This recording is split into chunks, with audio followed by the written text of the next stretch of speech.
এখানে আমরা জানি যে এখানে এই দিনটি 1948 রাষ্ট্রসংঘ 1948 সালের 10ই ডিসেম্বর এটাকে ঘোষণা দিয়েছে আন্তর্জাতিক মানবাধিকার দিবস।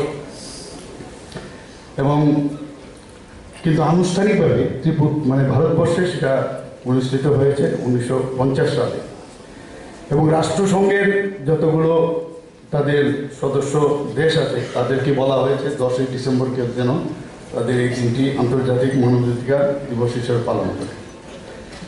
এবং এখানে বলা হয়েছে যে মেইন যে আজকের যে এই দিনটা মানবাধিকার যে দিবস আমরা পালন করি তার মেইন যে উদ্দেশ্য সেইগুলো হচ্ছে আমার যে সাংবিধানিক যে মৌলিক অধিকার সেইগুলো সম্পর্কে মানুষকে জানানো। অনেকে আমরা জানি না, কিন্তু এখানে বিস্তারিত আলোচনা হয়েছে সাম্যের অধিকার, শোষণের বিরুদ্ধে অধিকার, ধর্মীয় স্বাধীনতার অধিকার, সংস্কৃতি ও শিক্ষার অধিকার সেটাও আছে।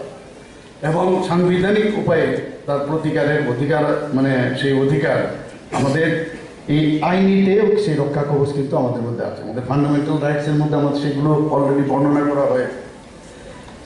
1993 থেকে এই আইন লাগু হলেও আমাদের পূর্বতন সরকার কিন্তু ত্রিপুরাতে সেটা লাগু করেন।